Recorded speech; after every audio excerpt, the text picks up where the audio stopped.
दिवाली की खौफनाक रात। दिवाली की वह खौफनाक रात। सब लोग यह तो जानते हैं कि दिवाली जगमगाती रोशनी और लाइट्स का त्योहार है, पर जो ज़्यादा लोग नहीं जानते हैं कि दिवाली की रात अमावस्या की रात होती है, और हर अमावस्या की रात काली शक्तियाँ सबसे ज़्यादा ताकतवर हो जाती है। लेकिन 19 साल का सुमित इस बात से अनजान भी वह अपने दोस्त विजय के साथ दिवाली की रात सड़क पर घूम रहा था। तभी विजय की नज़र मंदिर के पीछे एक सुनसान से घर के पीछे गई। वहाँ एक सुंदर लड़की लाल साड़ी पहनी दिया जला रही थी। विजय सुमित को लेकर उस घर के पास चला गया। जैसे ही दोनों वहाँ पहुँचे, उन्होंने देखा कि पूरा घर दियों से सजा था। उन्हें बालकनी में खड़ी वह सुंदर लड़की नजर आई।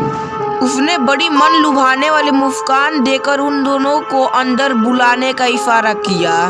घर अंदर से भी उतना ही खूबसूरत सजा हुआ था जितना कि बाहर से मेज पर खाने के लिए अलग अलग चीजें रखी हुई थी।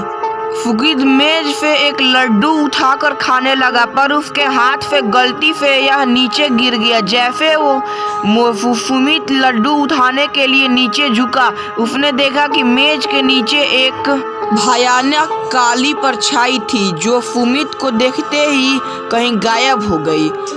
सुमित जैसे ही विजय को यह बताने ऊपर उठा, उसने देखा कि विजय सीढ़ियों के ऊपर खींचा चला जा रहा था। सुमित बेहद फड़फड़ाने लगा था।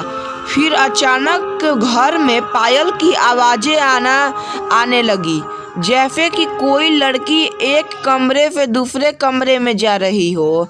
सुमित उस आवाज़ के पीछे पीछे सीढ़ियों से ऊपर चला गया, लेकिन ऊपर जाते ही उस कमरे के अंदर पंखे से लटकी हुई एक लाश दिखाई दी।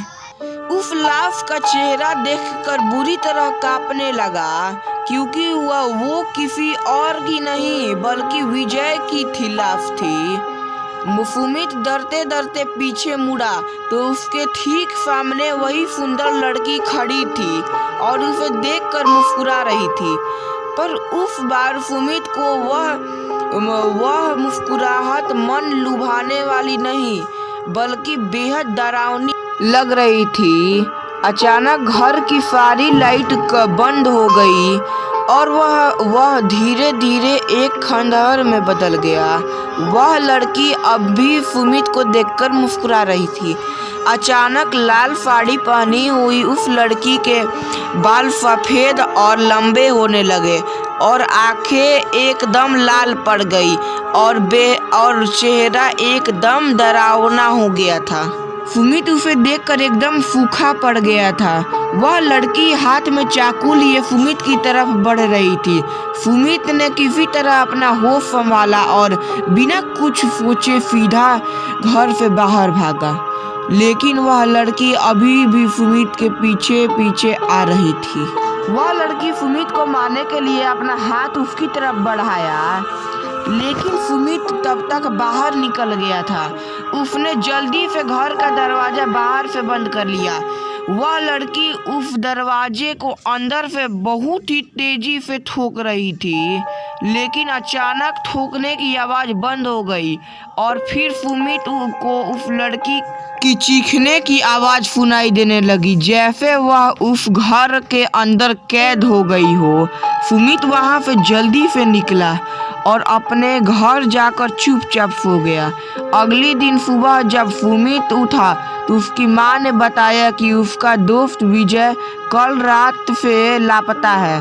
तब सुमित ने पूरी किस्सा अपनी माँ को बताया। माँ ने उससे कहा कि कई साल पहले दिवाली की रात एक लड़की ने उस पर आत्महत्या की थी। तब से उसकी आत्मा उस घर में भटकती रहती है। किसी को कभी पता नहीं चला कि उसने आत्महत्या क्यों की थी और उस घर में कोई भी नहीं जाता।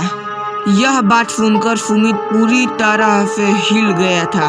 वह यकीन करना चाहता था कि जो भी उसके साथ हुआ वह एक बुरा सपना था, पर उस रात के बाद उसका दोस्त विजय कभी वापस नहीं आया और सुमित को भी आज भी दिवाली की वो खौफनाक रात और उस लड़की की भयानक चीख सोने नहीं देती।